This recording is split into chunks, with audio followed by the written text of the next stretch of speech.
schmuck board first? Sure. Let's do the schmuck board first. Straight into the agenda. Backstory, I was on the Gold Coast, which is where you live.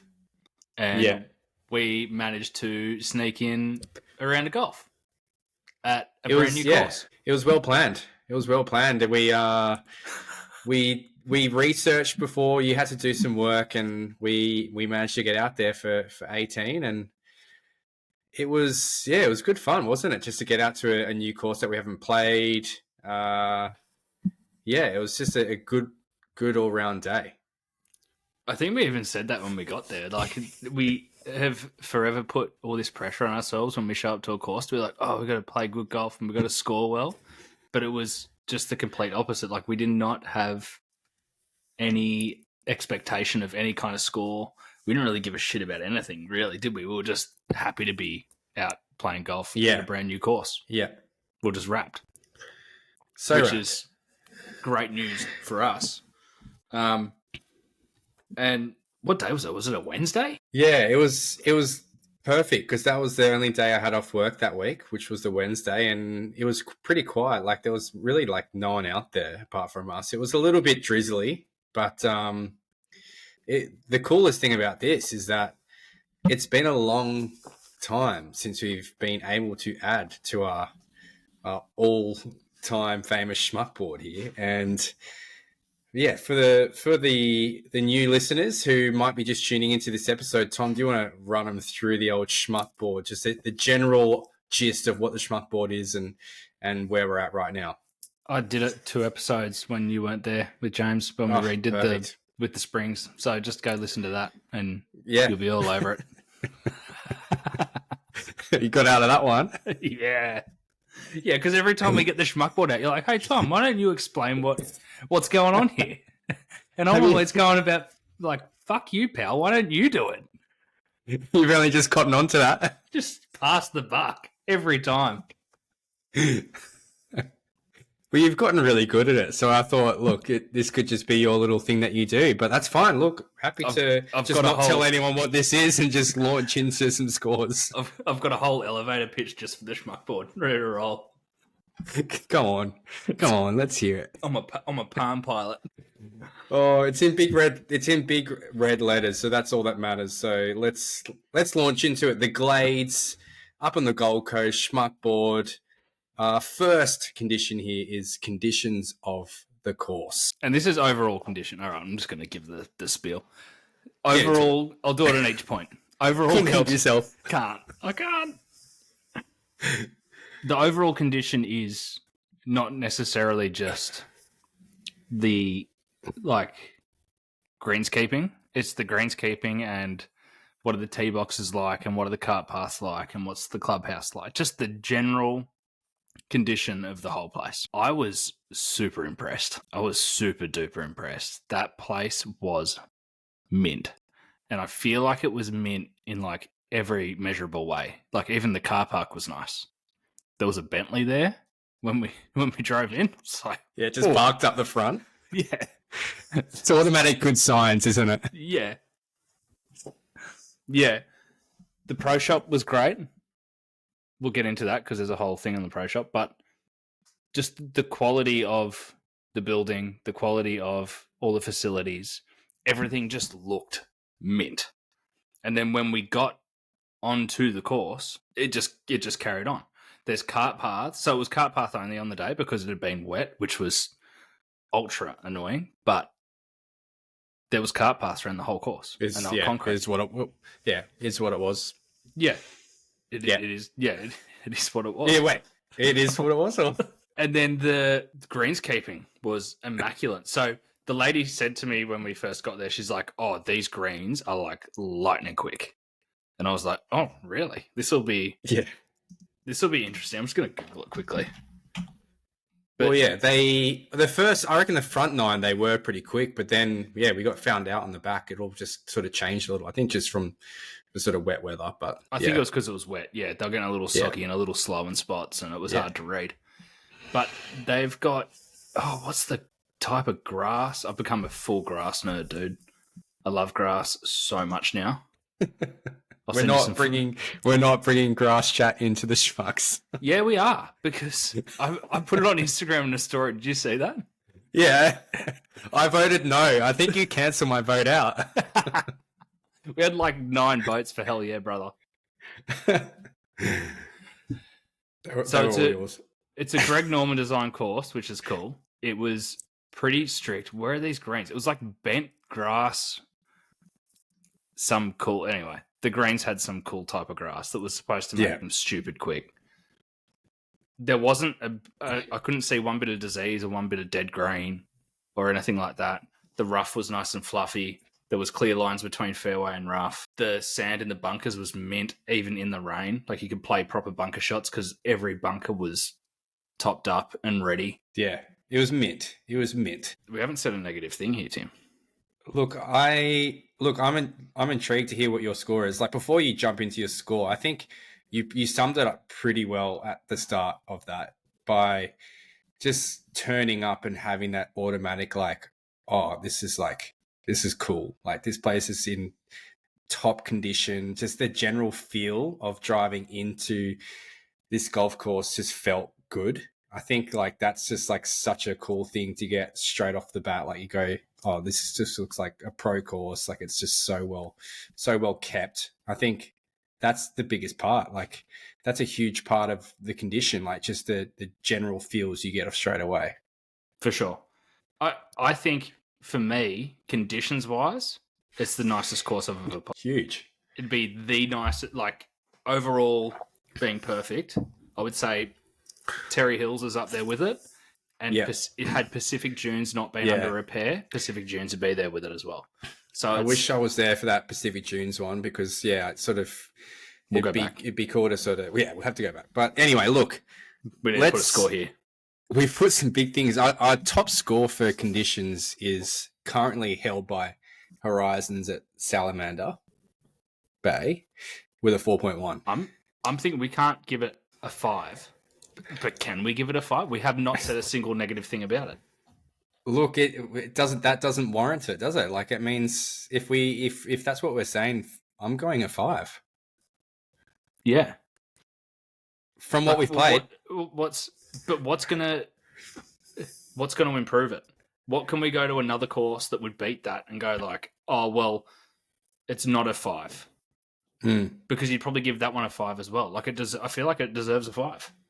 Yeah, well, like for us and where we've played, this is our first ever 5 out of 5 score.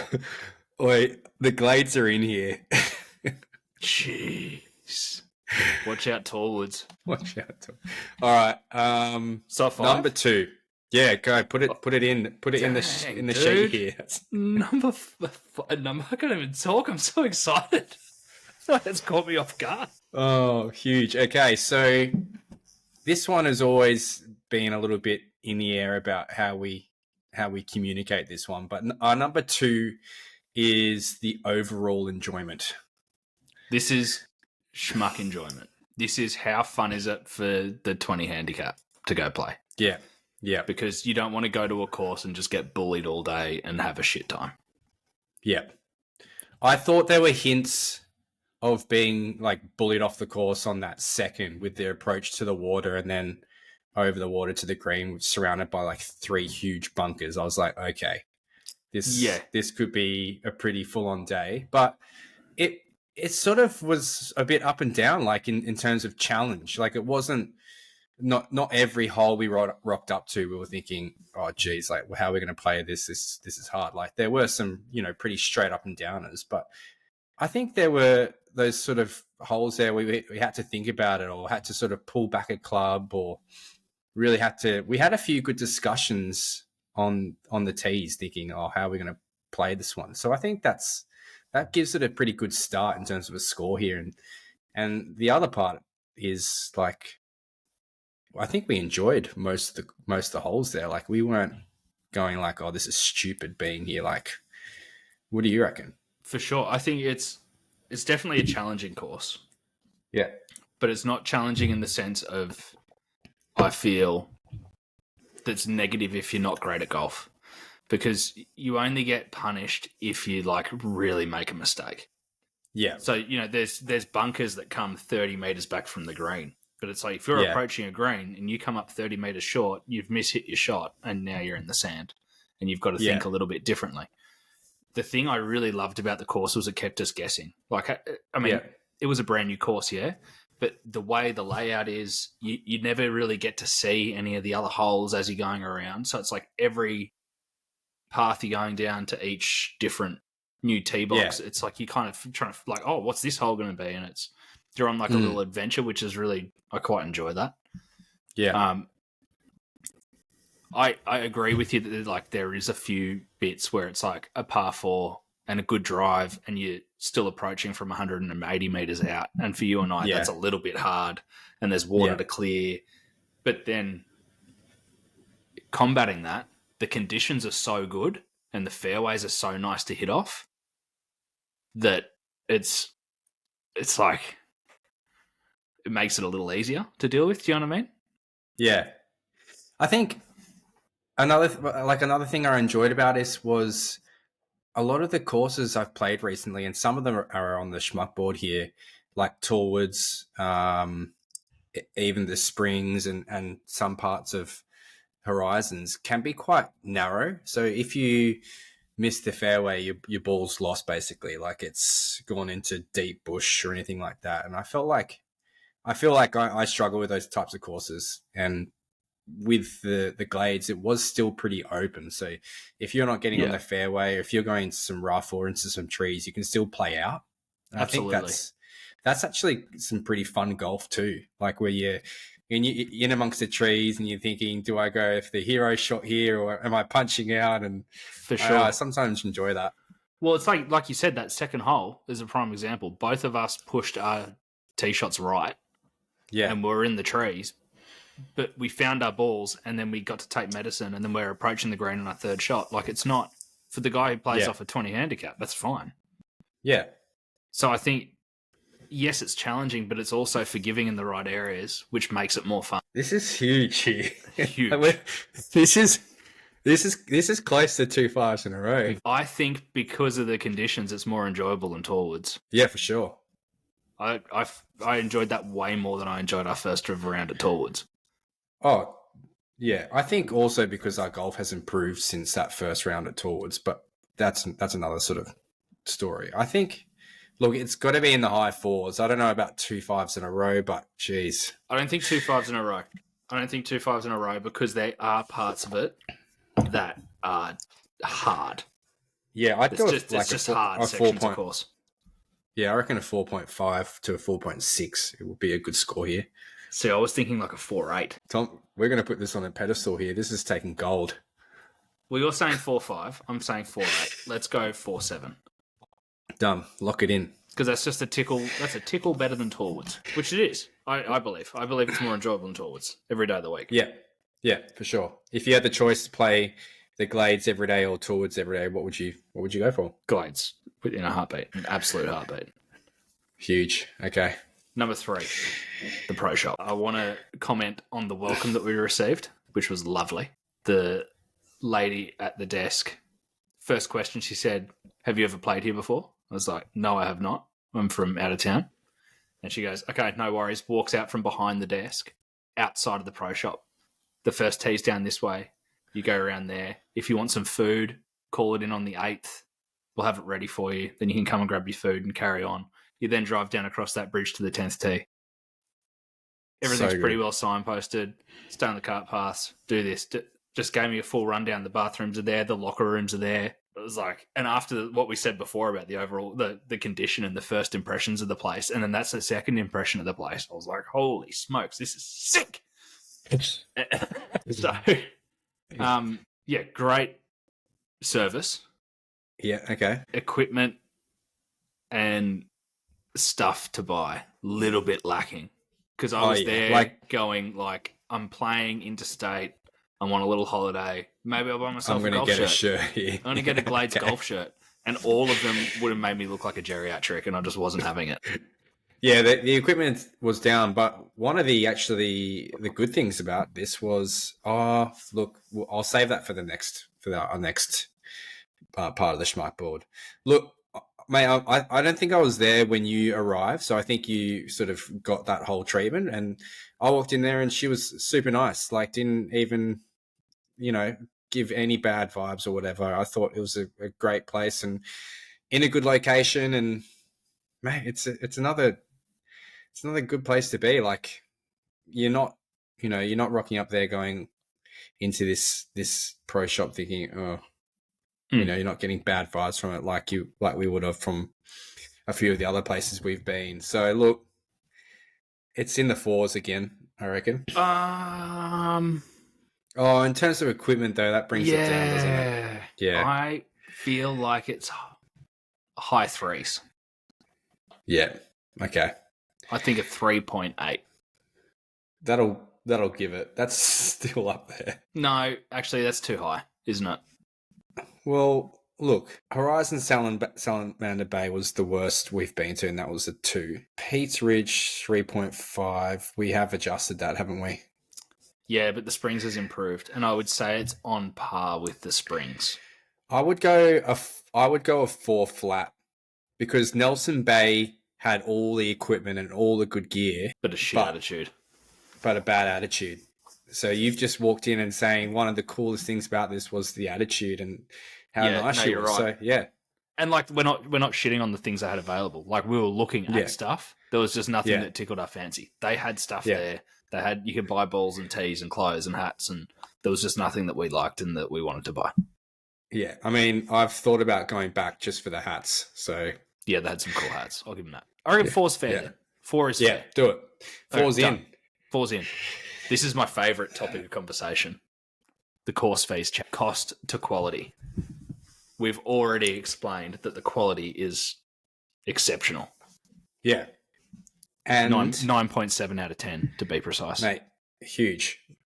The fees, we got a great deal. It was like a special for the day, and it was midweek. Yeah.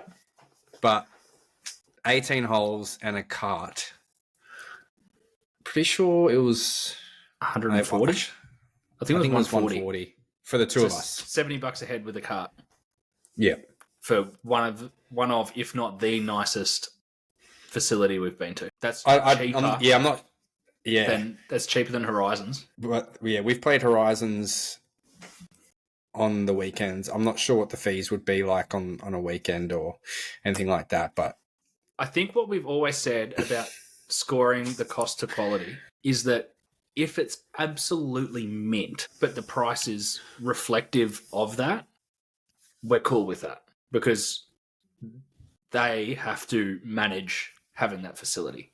So you got to pay. If it was $180 a round at that place, maybe I'd be going, it's not that good, right? But we got it for $70 in the day. Call it $100 for a round. Yeah. I'd still be fine with that. Yeah, I think it's reflective. I think I think it's spot on in terms of the deal we got. That was great. But yeah, look, $100 to play there, you take it for sure. You know what? Suspenseful silence. We have always been pretty generous with scores on course fees through our previous. So here's a question for you, right? So Horizons and Torwoods both have a 4. Torwoods is around the $55 for a round, walking. Yep. Horizons is around 70. But the quality of Horizons is better than Torwoods. The quality of the Glades is probably the same distance as Horizons to Torwoods between Horizons and the Glades. Yeah. And it's about the same money difference. I think we go like 4.2. Yeah, look. Because we give it a little bit more of a bump because of how excellent it is. Put it in there. This is racking up a huge score.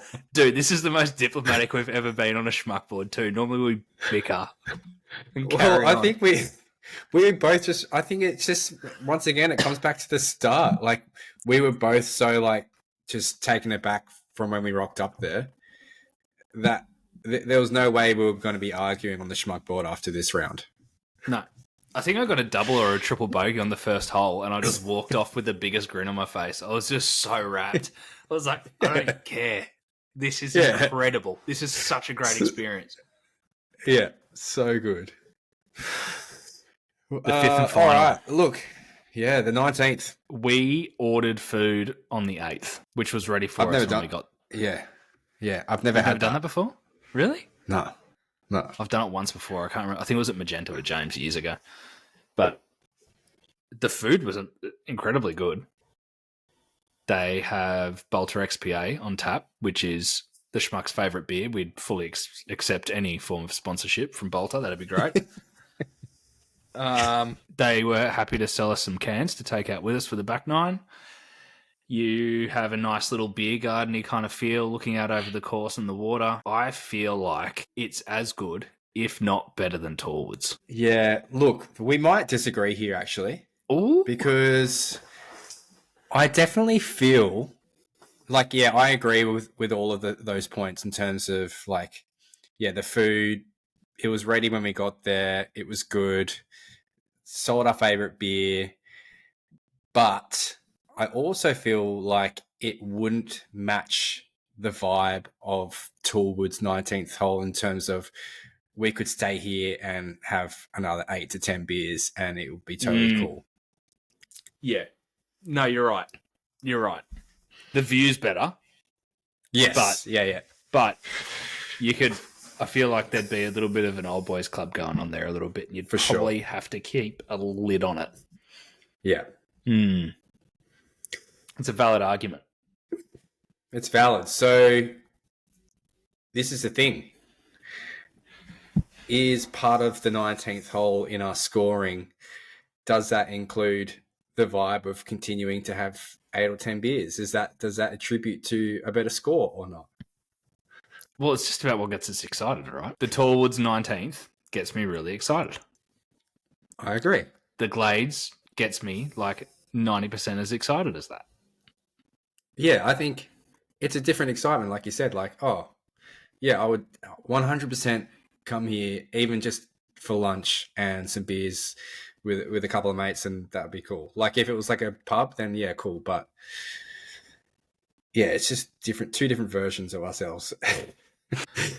So I think a respectable score here would be like a 4.5. Yes, that is an acceptable score. I'm not sure why that tickled me so much. I don't know either. Mate, wow. Put it in there. Drum roll. Yeah. I'll let it one in.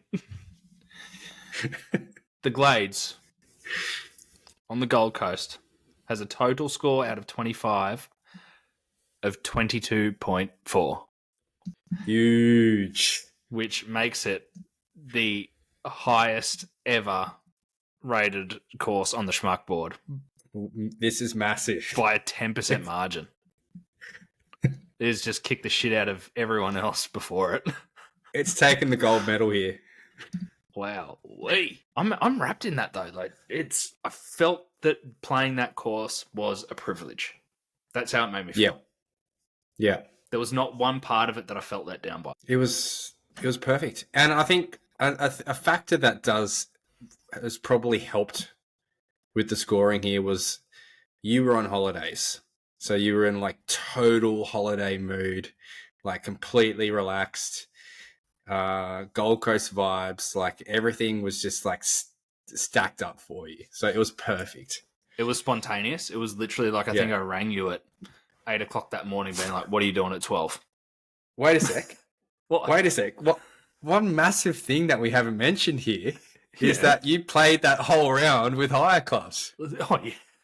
I was going to bring that up. With a set of wedges, my wedges, I had a 60-degree wedge and then a 46-degree pitching wedge and a driver that sounded like a maraca. Yeah. Had a loose bolt in it. That was fun. I really enjoyed that, actually, playing with again, it put me in a position where I was like, I've got no expectations for this because I've got not my usual equipment.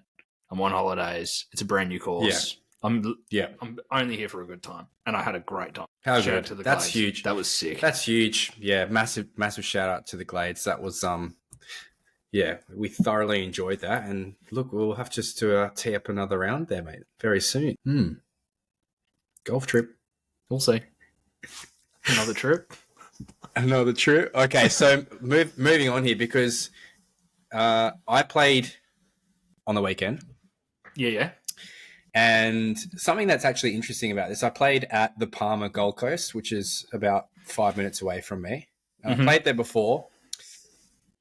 One thing I did want to mention about this course is I feel like it's a bit of a hybrid between Torwoods and the Springs. Right. It's a bit of a hybrid.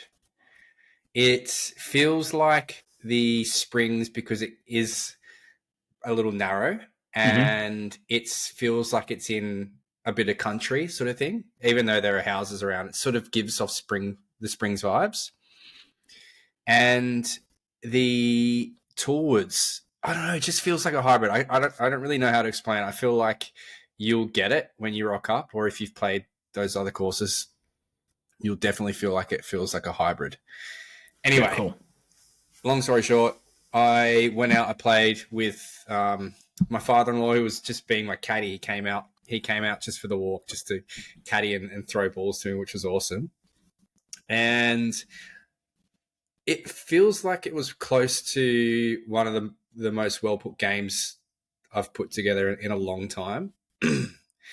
And this is purely the pure fact of that is that I was getting off the tee. I wasn't losing balls off the tee, like I was getting onto fairways or in a bit of rough that I could play out. But yeah, it's like one of the things we mentioned in our last epi was the work to get off the tee and to that how that can contribute to like a good game. And yeah, like the first tee driver, it went a little right, but I was in play and like my mood was great because like first tee, I'm in play, I'm into my next shot, I've finished that hole, great, let's move on. Second tee, fairway again with driver, which was just like I couldn't believe it. Third tee, in play, fairway. So look, I don't want to go through the whole theme because I feel like that's something that you do really well and I don't. But I think like we all know, I'm a big time field player, and a lot of what I've been working on at the range with like club face, with my irons, working on my driver and getting that fairway finder, I was starting to get those. Yeah, good. Which just felt really good. And I did sort of fall away on the back nine there, but yeah, like overall, it's a pretty challenging course. And yeah, I shot a good round. I hit a 95, which I'm really happy with that. I'm getting in the 90s there. And I just feel like I don't think it's going to be a course that I revisit a lot.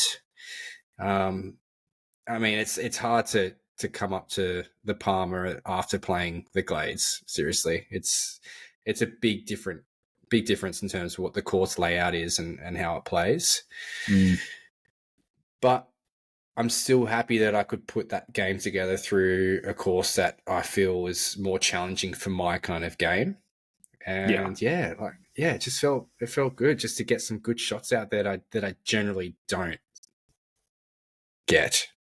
That's great news. Because like we went into it deep last episode, but for you and I, the main thing for us is getting off the tee. The rest of our game it's not like amazing, but our weakness is 110% getting off the tee. And not necessarily just getting off the tee in the fairway, just getting off the tee at a decent enough distance to make it a playable shot to something. Yeah. 100%. So that's great news. I'm very happy for you. Yeah, I feel like I've always been like a range person. Like I've always gone to the range, and some people say that can affect your golf game and whatever. But before I played the Palmer, I hadn't played since the Glades, which was about a month ago. Yeah, close to. And since that game, I've just been hitting the driving range up. So I've been going, I think I've probably been 4 or 5 times to the driving range. Maybe, well, yeah, I'd say probably that since the Glades. And I've just been like putting in the work. Sometimes at the range, I might get like 2 buckets and just work on feeling, work on impact and all of that. And just, I feel like it's the first time I've been able to put in the practice at the range and see the results when I'm playing. Yeah, that must feel good. Must feel really good. Yeah. I'm having the opposite issue. I went to the range today and it was an absolute disaster. And I think it's just club face related. The ball's coming out of the gates on the line that I want, but I've just been. I'm leaving the face open and it's just putting spin on it and they're just taking off right. And it's even down to like my wedges going a little right. I'm not hitting draws, so I've got some shit to work on, and I'm worried that my time spent in the net and not seeing ball flight is potentially bringing in some negatives. Because when I was playing heaps and not hitting in the net, I shot an 89. Yeah, so it's different, isn't it? Yeah, I've got the feeling that the no ball flight is actually stitching me up. For sure. Like, when you think about it, what is golf? You hit a ball into the air and watch its flight.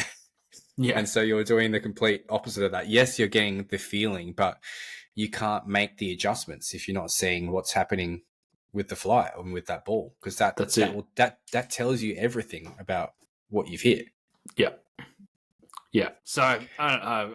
I'm at a loss, to be honest. Yeah, look, I definitely feel like with my last few visits to the range, I've definitely treated it differently. I haven't just rocked up, grabbed a bucket, put it down, and just pulled a club out and just going, okay, I'm just going to hit some balls here. Like, having like a really solid plan, and like not like what I've been doing is being a little bit more particular. Like, I get my bucket, I put out 10 balls and grab out a wedge and just work through 10 good shots. And if I mess one up, I start again and then hit another 10 with that club until I hit 10 great shots.